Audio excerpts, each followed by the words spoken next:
In our previous video, we discussed about the practice of the placement agencies of charging money from their candidates.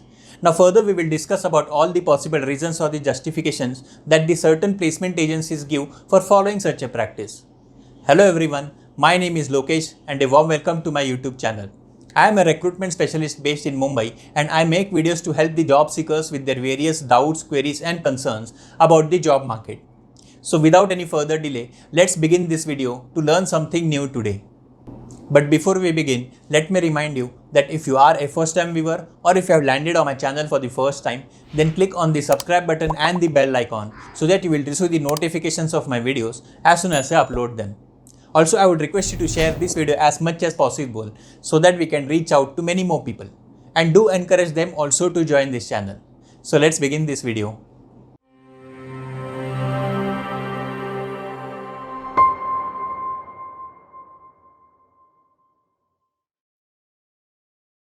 Now let's take an example. Let's say that an organization has a position of a manager to be filled as soon as possible.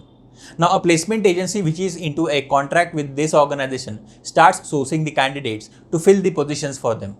Now let's say that the CTC on offer is around rupees 8 lakhs per annum. Considering that the organization has to pay somewhere around 6% to 8% as the remuneration to the agency to fill this position for them. This comes to roughly around, let's say, rupees 48,000 to rupees 64,000. So the agency already has this income in their pockets, provided that the candidate sourced by them has been hired by the organization. Now there are certain ways by which the placement agency sources the candidates for the organizations. There are certain sources which require only time to be invested and not money. For example, they can source the candidates through the various social media platforms like Facebook, LinkedIn, WhatsApp, and many others where you can publish your job postings for free. But when we have to close a certain position on priority basis, online job portals become their first preference to source the candidates from. Now these portals also charge a certain amount of money for posting job openings or accessing the database of candidates. This amount ranges anywhere between rupees 2,000 to rupees 10,000 depending upon the number of online job portals being used. Now this expenditure has to be managed out of the remuneration paid by the organizations to these placement agencies.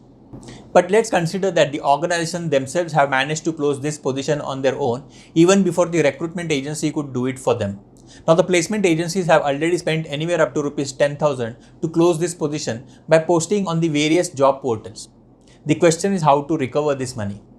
This is one of the reasons why the placement agencies charge money from the candidates. Now there are two ways by means of which these agencies charge money from their candidates.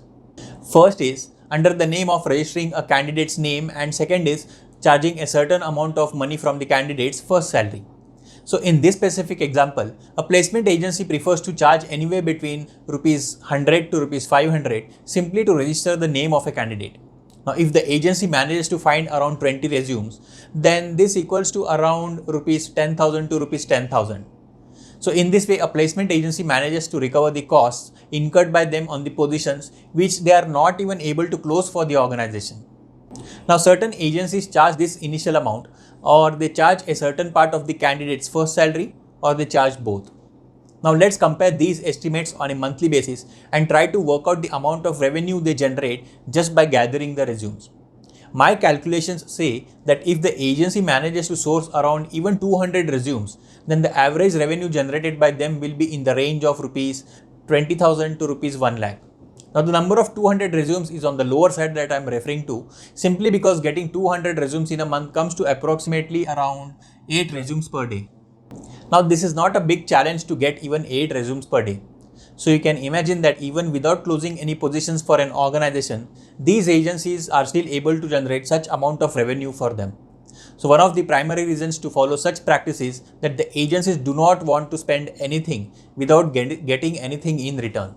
Now there are also many times when they give the explanation that they have to spend a lot of time on a specific candidate to find a suitable job for him or her. So again, they are investing their time, for which they ask for a certain amount from the candidates under the name of registration fees. The agencies also have to look after other expenses like the office rent, salaries of the recruiters, electricity bill, mobile and telephone bill, internet charges, etc. So for these agencies, the easiest source of earning income is through sourcing the resumes. Also, there are various other costs like job portal subscriptions regarding the job postings and the purchase of database that these agencies have to incur. But no matter whatever the reasons may be, I personally believe that this specific practice should not be followed. And I also request you that do not fall into the trap of such money-hungry agencies. But then the question arises is, what other options do the candidates have? Because frankly speaking, the numbers of such agencies is quite high. So what are the candidates supposed to do? Well, I would leave that up to you to find the answer to that question. Please note that the topic that we have discussed in this video is a very debatable one and indeed a very serious one. So whatever I have discussed today, I want to say that it's just my opinion on this topic and I'm not kind of trying to pass any sort of a judgment on anyone. I hope that you enjoyed watching this video and were able to learn something new today.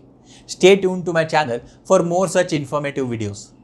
In case if you have any queries, opinions or suggestions regarding the content that we have discussed in this specific video, then please leave a comment below. I will be replying to them personally on priority.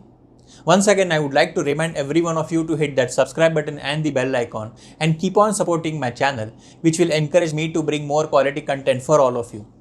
Please share this video with as many people as you can so that we would be able to reach out to maximum people. See you again in the next video. Thank you.